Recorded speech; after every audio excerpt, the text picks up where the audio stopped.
Welcome to the Writer Dojo. Your host, Steve Diamond. We're back at Backstreet. And Larry Correa. I'll be back. Today's episode, Tweet Bashing Round 4. It just won't stop. Everybody, welcome to the Writer Dojo. Today we have a special treat for you.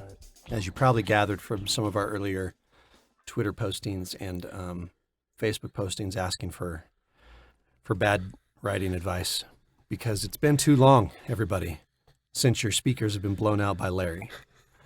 So look, we were looking through stuff. Larry was looking through like writers of Twitter and writing advice on Twitter, and that's hive of scum and villainy. But I think what we're finding is that he's been proactively blocked by half the known world. Yeah, it's funny because Steve was looked for 30 minutes, and I looked for 30 minutes before we recorded tonight, and I didn't see any of these. I'm scrolling through, and I'm like, this is boring, and it's mostly people, I'm so great, you're so great, I love you. And I was like, that's okay, whatever you need to get your self-esteem. But then Steve's like, man, I'm finding all this horrible advice. I was like, how come? And there's apparently, because most of these people have preemptively blocked me, because I'm on all those auto-block lists. So, look, guys, all of these things, I think we're going to go over 6 or 7. I found these all today in 30 minutes. Dude, I can't, just the sheer vapidness of these categories. Yeah. I can't, these people are bad used car salesmen. The purpose of this episode, guys, is we're going to go through some of this hucksterism and kind of set you on a course of actual professional success. Yeah. As opposed to this weird bullcrap. Because some of this is really bad advice, for one, and some of it is just bad mental makeup. Yeah, some of this is just setting yourself up not just for failure as a writer, but for failure as a human. Yeah. Well, that's kind of Twitter, though. So we do need to issue a trigger warning going in. Yes, a trigger warning. Apparently, when I do bad, I always use the same voice for my bad Twitter internet writing advice. And apparently, if your headphones are not ready for that, it can be a little shocking. So, and to Mike Massa out there, you have specifically asked that I not mumble as much at the end of exchanges. Sorry, dude. I'll try. But, whatever, dude. Oh, man, I love Mike. But I don't think Mike realizes, a lot of times, when Steve's mumbling at the end of this, because it's like recording our 5th or 6th session of the evening. So. This is the earliest I've got off of work in 2 weeks. I only worked 10 hours today. So, all right. Mike, I love you. We love you, Mike. All right, you ready? Let's do this. Okay. Oh, everybody.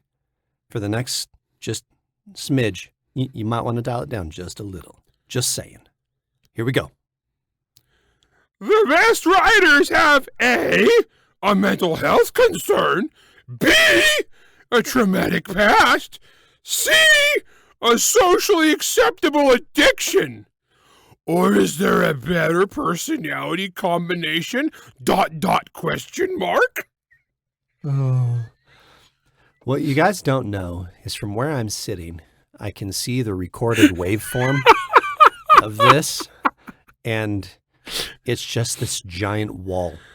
I'm sorry. Sound. There's no such thing as there's not a quiet version of the bad advice. I'll try that tonight. I will try a quiet version of the. We'll see. We'll see how it works. Okay. So let's break this down, Steve. The best writers have a mental health concern, B, a traumatic past, or C, a socially acceptable addiction. Or is there a better personality combination? Yes, none of the above. I hate this so much. There's this dumb stereotype that writers have to be like these tormented souls. Yeah. Or if we're not a dark and tormented soul, how can we be a great artist and all that bull crap? Yeah, that's trash. That's trash. I'm sorry. You know what that comes from is the most famous authors were oftentimes hedonistic douchebags. And it's And they're all dead. Sometimes self-inflicted shotgun blasts. I mean, look, I'm not going to sit here and pretend that, Stephen King, when he's on, isn't an amazing author. He is. Oh, he's a very good wordsmith. Philip K. Dick. Oh yeah, brilliant dude. Was super imaginative. Frank Herbert. Oh yeah, dude wrote a couple good things, I'd say. Yeah, I'd say so. You know, look, a lot of these people, yeah, they were good authors, right? But to say that only the best authors fall into these categories of these things, foolishness. It's complete foolishness. I mean, you know what else is pretty cool? Not having any of those things and having a work ethic. Yeah, that works too. You know, I've been married for 23 years now, happily married for 23 years. I've got 4 kids. Yeah, I'm at 21. Two have already reached adulthood and they're responsible adults. One has almost reached adulthood, and then my youngest is doing fine. And he's 10. Yeah, and you know, so my life is like pretty good. I work, I write books, I make people happy. I got lots of fans. I get paid good money. I don't, you know, drink absinthe by the gallon. You know, I don't have severe mental illness. All 3 of those things. And look, if you're struggling with any of those 3 things, like obviously, like go get professional help. Yeah, that's the thing. Don't celebrate this stuff. Go get help. Go get help. Because all those things, you know what happened if I had those things, Larry? I'd get fired from my job. And you know what my job does? Probably, especially the cocaine part. Yeah, definitely that part. I don't think anyone at work would actually partake with me. Nope. So all of those things, like, they would get me fired. And it turns out I like having my job because it pays me money. Yeah. And that money affords me a pretty good life during which, when I'm not at work, I can work on writing. You know what this is, Steve? This is that romancing Kurt Cobain. You know what I mean? That's what this is. And it's like, he was so brilliant, such a tormented soul, you know, and then Courtney Love blew him away. So, I mean, if that's the tack you want to, if that's the route you want to say that went. I'm not, no, and that was said in jest. Please don't sue me. Okay, but to be fair though, I don't have any mental health concerns. I do actually have a traumatic past, to be fair, but I'm not a flake about it. I mean, I didn't have like the happy, fun, rosy, good time childhood, but I mean, I'm not a dork about it. Just like deal with your crap and move on. The assumption here is that only the most tormented soul can create. Well, you know what? Everybody has their burdens to bear.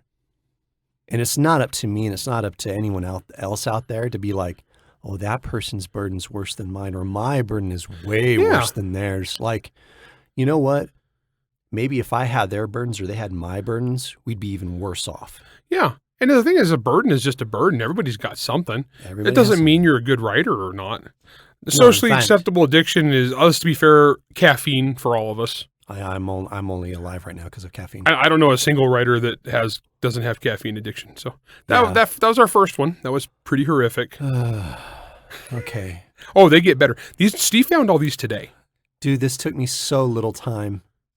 And how many aspiring authors, I wonder, have been ruined by Twitter? Oh, I don't even like know, good man. People who would have been good authors if they hadn't been exposed to this stuff. What's that quote from Billy Madison? Like, we're all stupider for having listened to what you said. May God have mercy on your soul. Like, yes, that's seriously how I felt after 30 minutes trolling these threads. I'm so sorry, everybody. Here's the next one. This one actually, I'm gonna try quiet bad writing advice voice, because this one actually works for that. Oh, okay, great. Let's see how this goes. So we're gonna go from romanticizing awfulness and mental illness to romanticizing. I'm thinking depression. Here we go. Everyone else got writing burnout. I want to write. I know what I want to write. I know how the story will flow, and I'm so excited about it. But I need a break. Sobs in writing.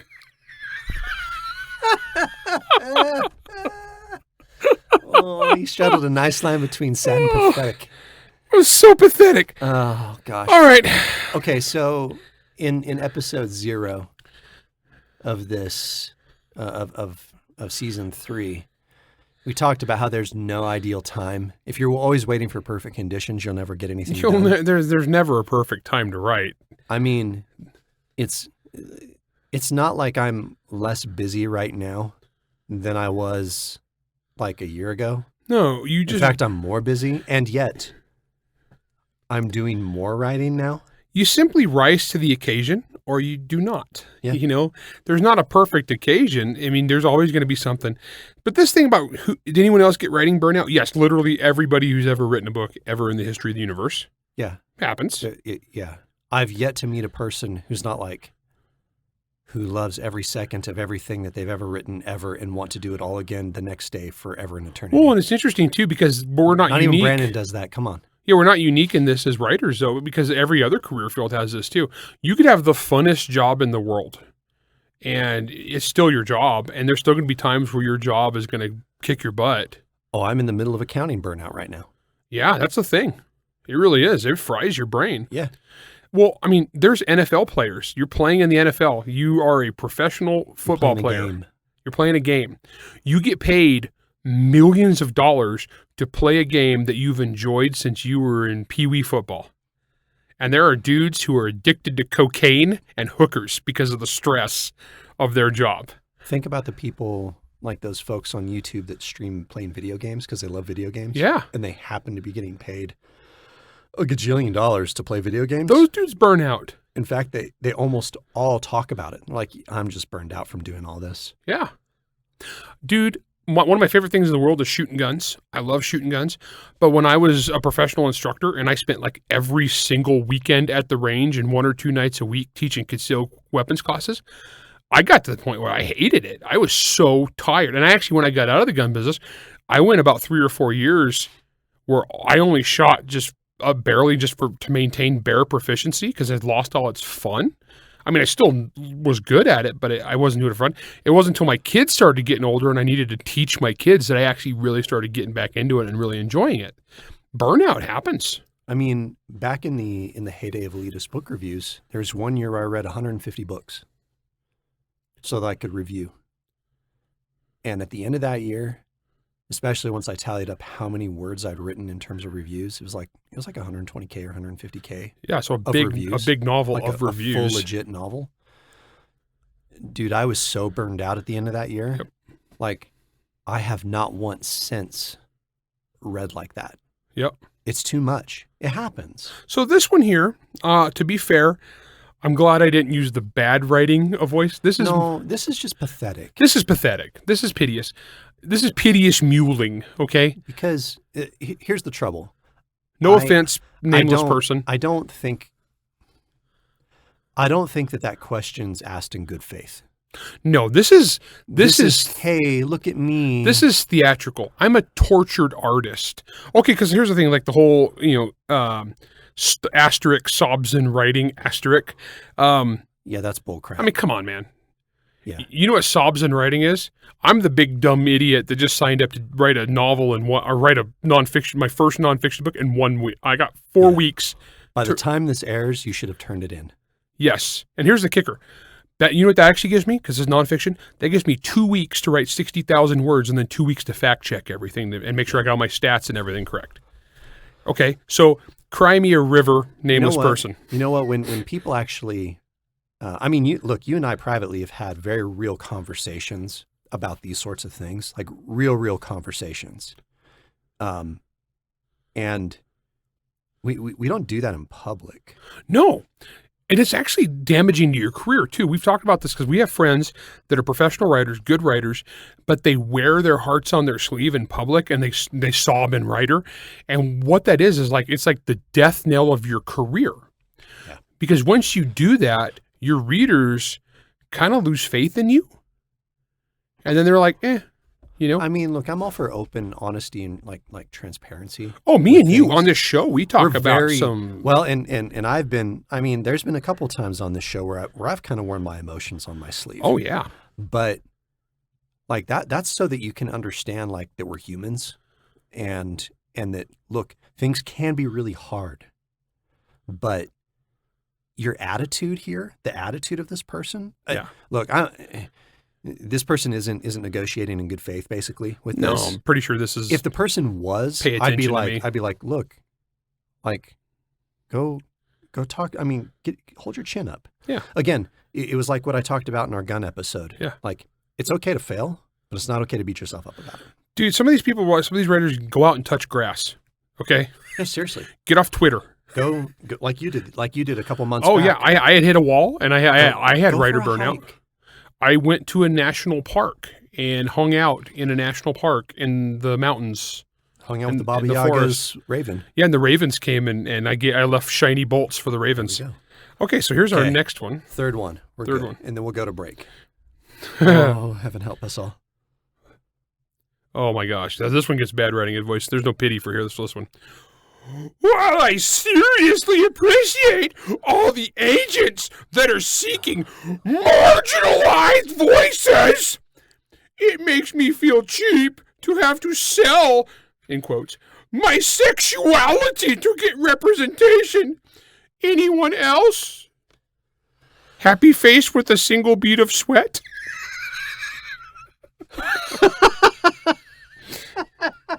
I'm trying to figure out the purpose of that. Okay, so like, while I seriously appreciate all the agents that are seeking marginalized voices, which that by That's itself trash. is trash. That's a scourge on our trouble is- industry. The trouble is there's this particular tweet's kind of schizophrenic because it's super bad stuff and then like an actual legit issue.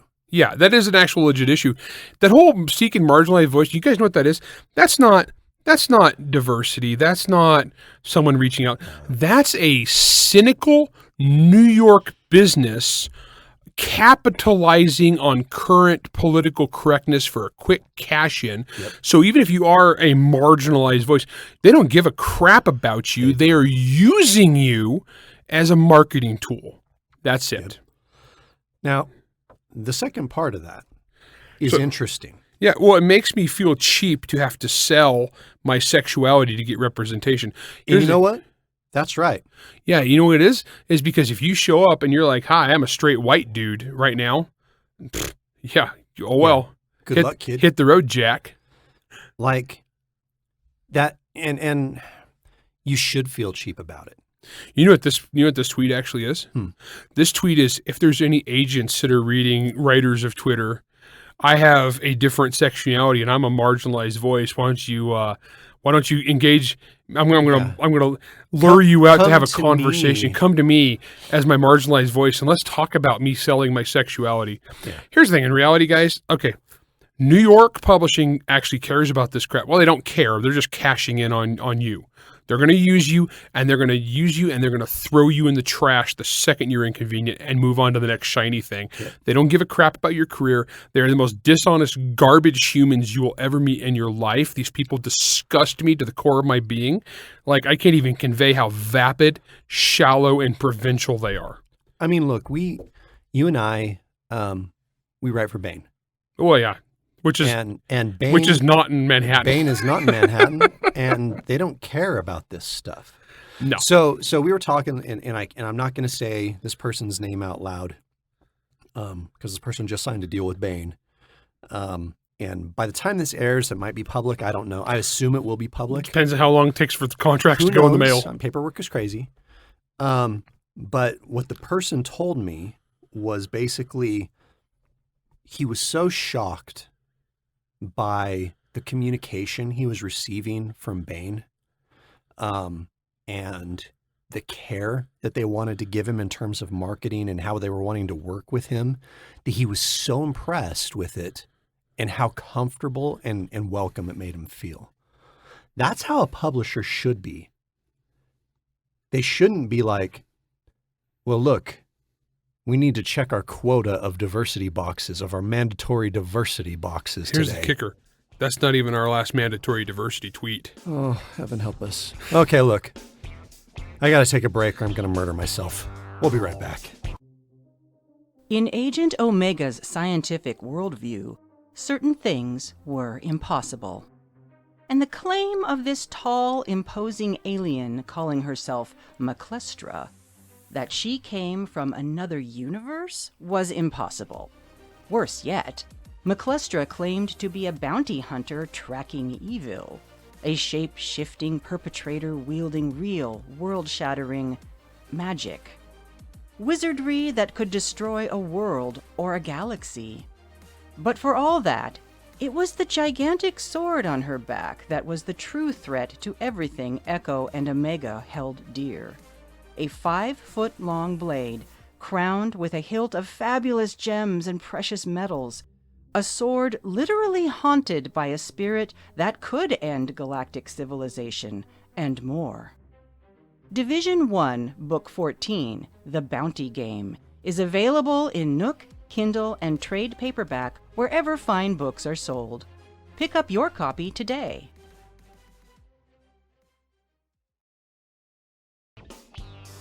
And welcome back, everybody. Plot twist. I managed to not stab myself in the face in the break after reading these things. I had to wrestle the screwdriver from his hand. I mean, I always carry one just in case I need to murder someone, allegedly. But, you know, it was a good day. I didn't kill anyone. Definitely didn't kill myself. In Steve style, it was a screwdriver, but it was a Phillips head screwdriver, but he sharpened it down to a point and wrapped it in tape. I mean, look, you got to do what you got to do. He's watched a lot of prison movies. I have. Accounting is rough now. You guys don't understand what it's like there in the streets. It is. So it is. It's hard out there for a pimp. This next one, I told Steve, I don't want to use my bad Twitter writing advice voice because I actually feel bad for this guy. Yeah. So he's going to get the naive Twitter writer voice. Oh, nice. Introducing naive Twitter voice. Here we go. The main point of the Twitter writing community isn't to sell books. It's to find amazing people to learn from and support each other on the writing journey. Sorry, that turned into Charlie the Unicorn. Okay. All right. You're right, dude. Like, I feel bad for this guy. I feel bad for this guy. This because one you know wasn't.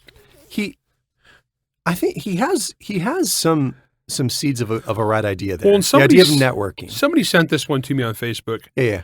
And my first reaction was, you know, I'm not going to make fun of that guy just because I see, the camaraderie of like amazing people to support you on your writing journey.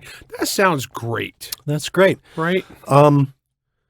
Writing community on Twitter is not that place. No, it's actually a horrible cesspool of awful people ripping each other apart. There was one day in there that they had, I'm not joking, it was like 1,200 things about people talking about their pronouns. And there's never any actual real writing advice. It's all this vapid freaking used car salesman. That's all it is. Self-help book. Buy my writing book. Yeah. It's like 7 Habits of Ridiculous Dumb Idiots. You know, it's like, and so, dude, here's the thing. If you are going out to Twitter for your community of any kind, dude, you're in the wrong place. Yeah, you need to get out more. Okay, you need to get out and actually talk to humans. Go to some cons, not filled with social justice warriors. You know, go get a writing group of actual humans that aren't vapid, horrible people who are going to suck up to, you know, own voices, diversity readers.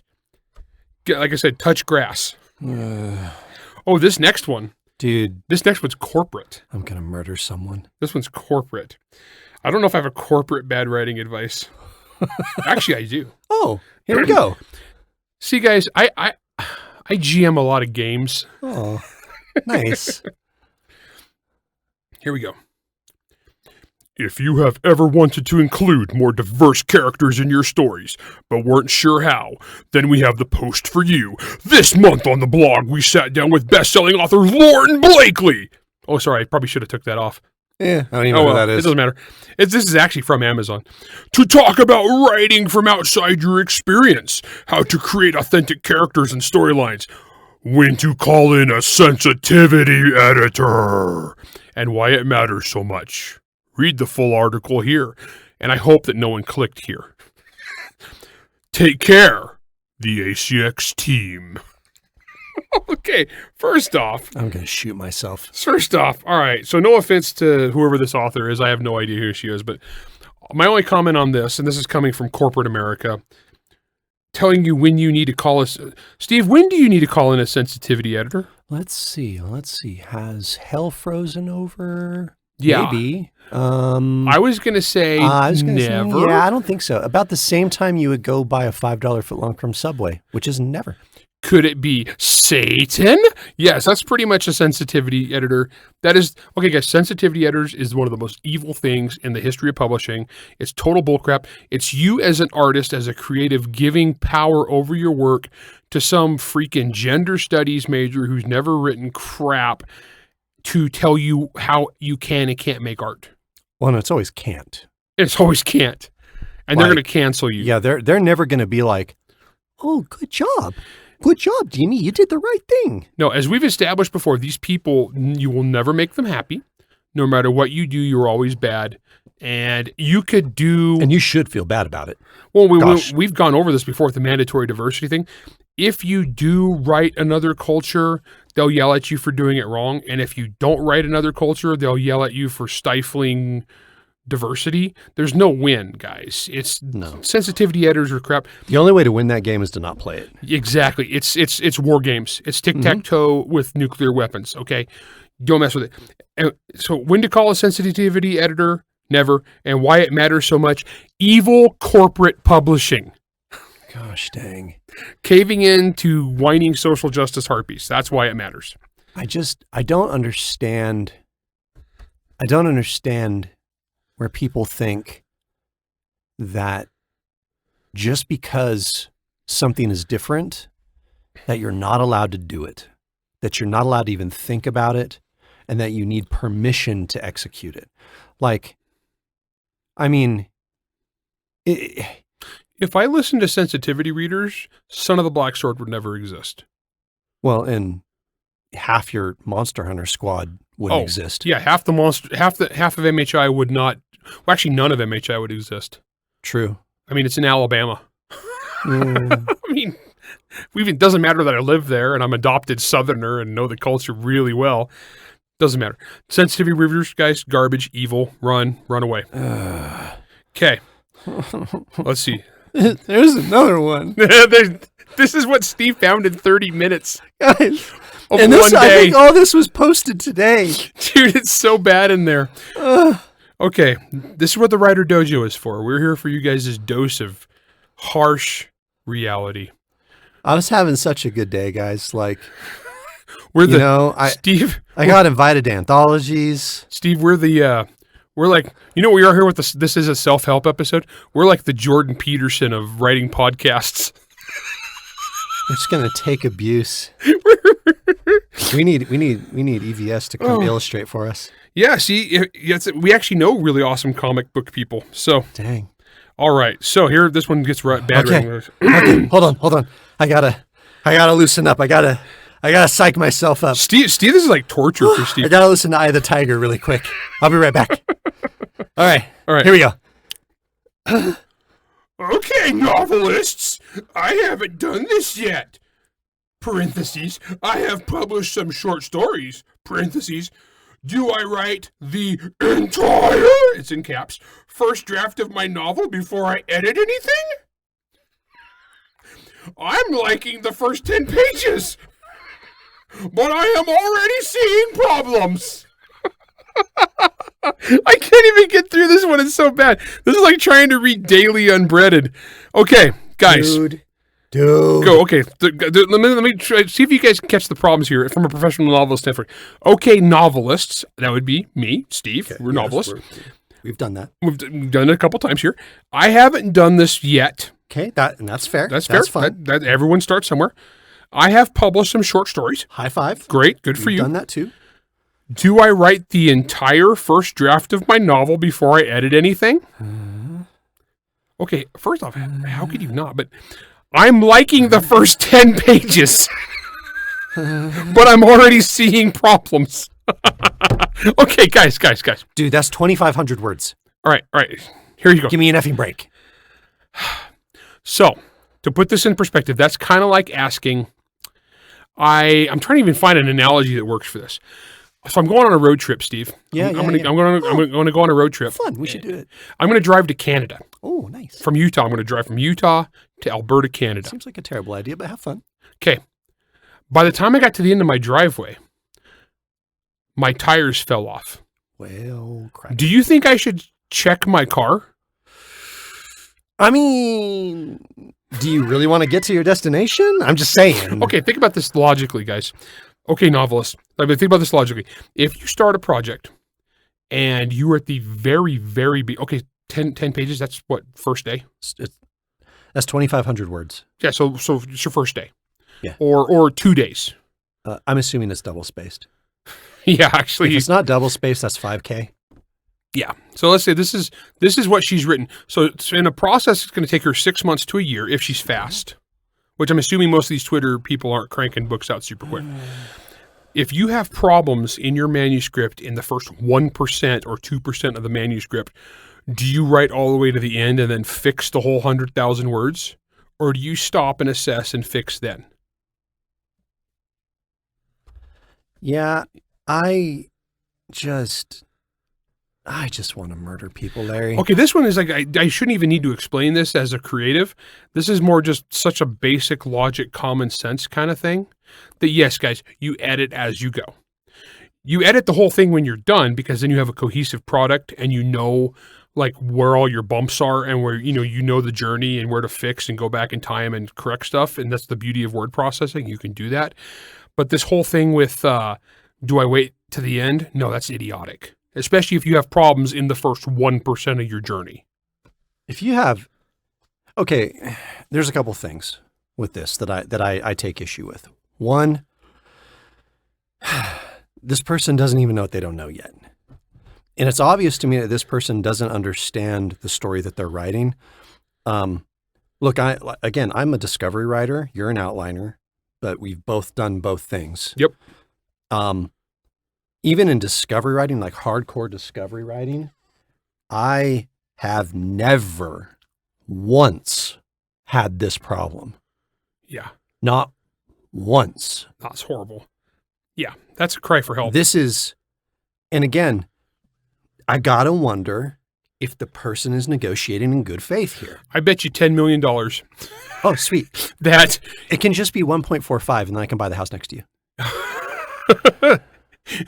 Okay, so I would bet $10 million, and this is a pretty safe bet, that if I responded to this tweet and be like, hi, I'm Larry Correa, New York Times bestselling novelist, you're wrong, and here's why, here's some professional advice, I bet you I would get yelled at by the Twitter writing community. How much would I bet?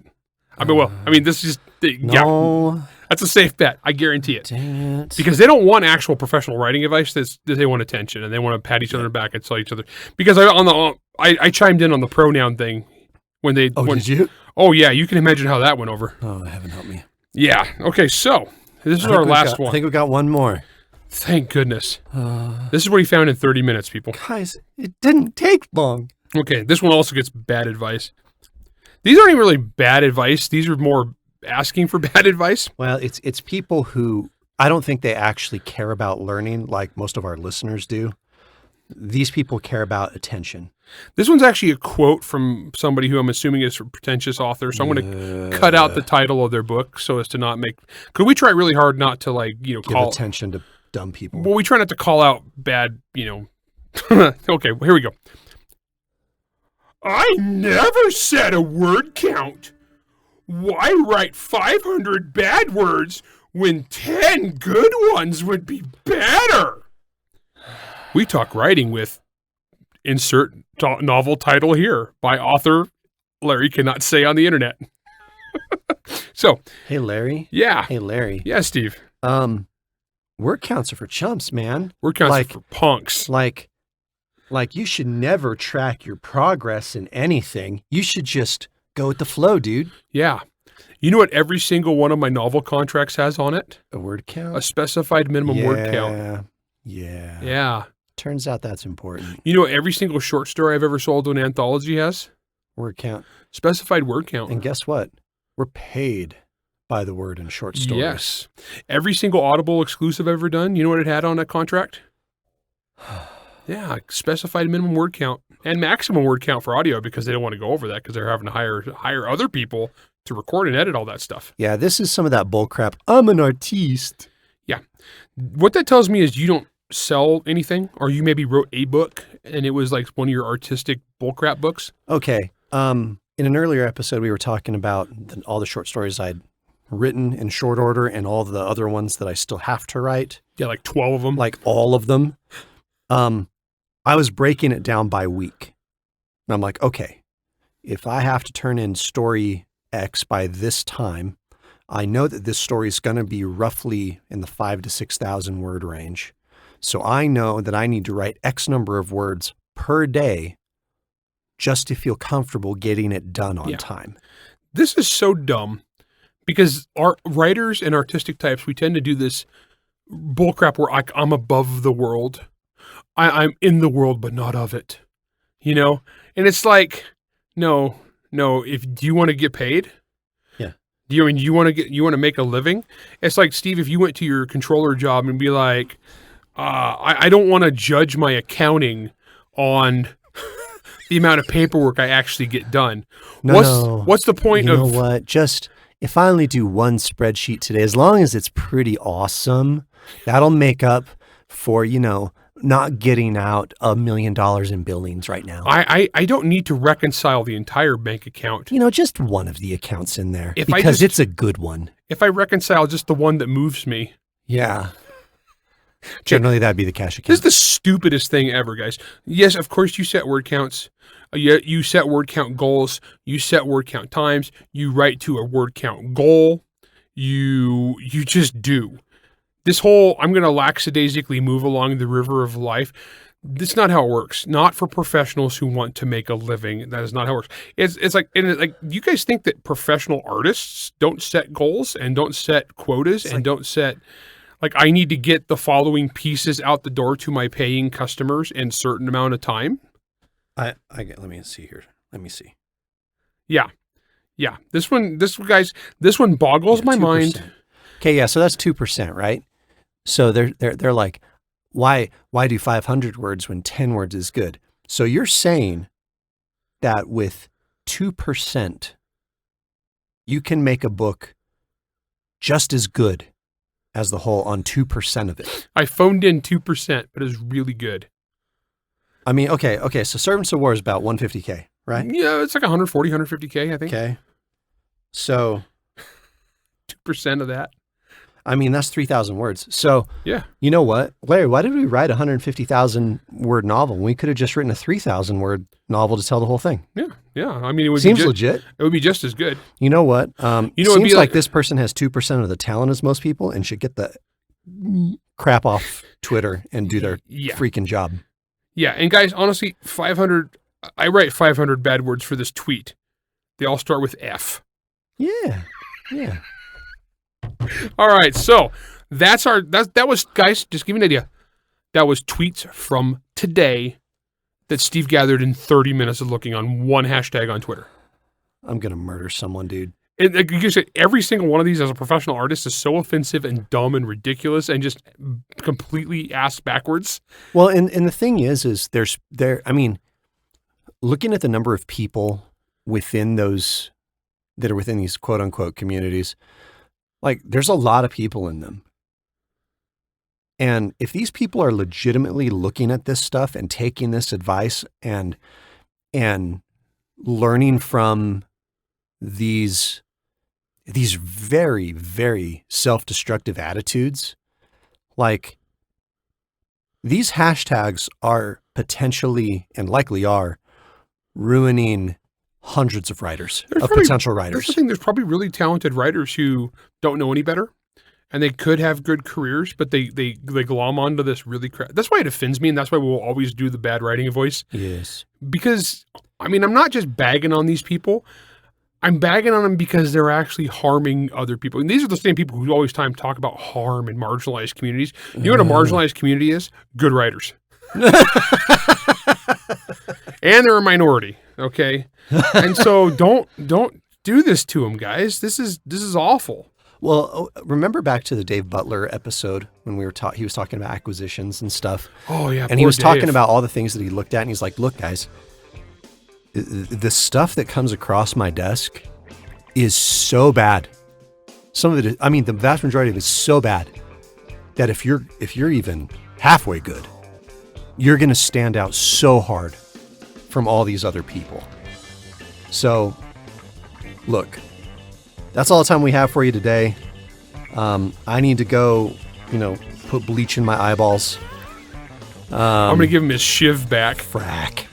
So, we'll see you on the next one, everybody. And again, thank you for joining us on the Writer Dojo. Writer Dojo is Steve Diamond and Larry Correa. Produced by Jack Wilder and Bear and Hare Studios.